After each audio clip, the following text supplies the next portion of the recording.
When you think of a medieval peasant, you probably imagine a face covered in soot and a mouthful of blackened, rotting teeth. It's a staple of every historical movie, but the science tells a completely different story. In reality, if you traveled back to the 12th century, you'd likely find smiles that were straighter and healthier than many today. Welcome back to Myths and Steel.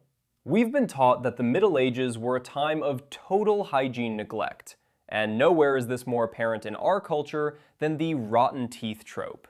But archaeologists studying thousands of medieval skeletons have discovered something shocking.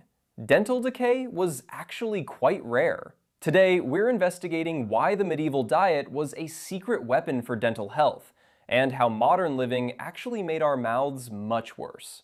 The biggest reason medieval people had healthy teeth comes down to one missing ingredient: refined sugar. In the Middle Ages, sugar was an incredibly expensive luxury, imported in tiny quantities as a spice for the ultra-wealthy. The average person lived on a diet of vegetables, legumes, and high-fiber grains. While they did use honey for sweetening, it was used sparingly.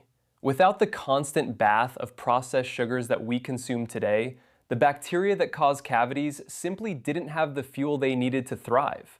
When archaeologists look at medieval jaws, they find that while teeth might be worn down, they are often almost entirely free of the decay we consider normal today. But did they actually clean their teeth? Absolutely.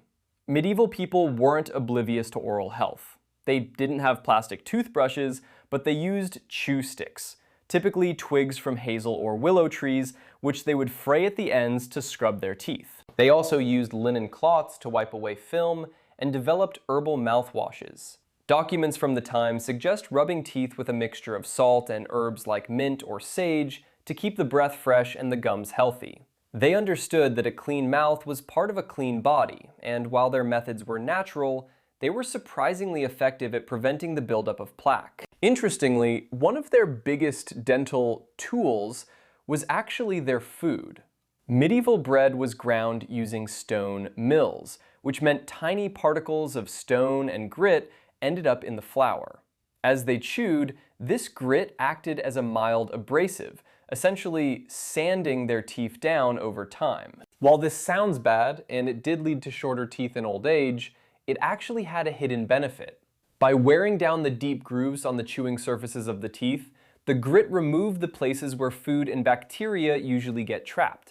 It was a brutal, accidental form of dental cleaning that kept the most dangerous cavities at bay. It's a strange irony of history. We have better technology, but the medieval world had better dental health. If you enjoyed this look at the steel behind the myths of history, make sure to hit the like button and subscribe to Myths and Steel.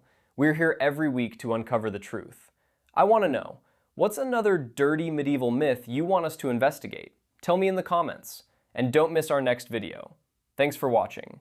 Keep looking for the reality behind the legends. We'll see you in the next episode.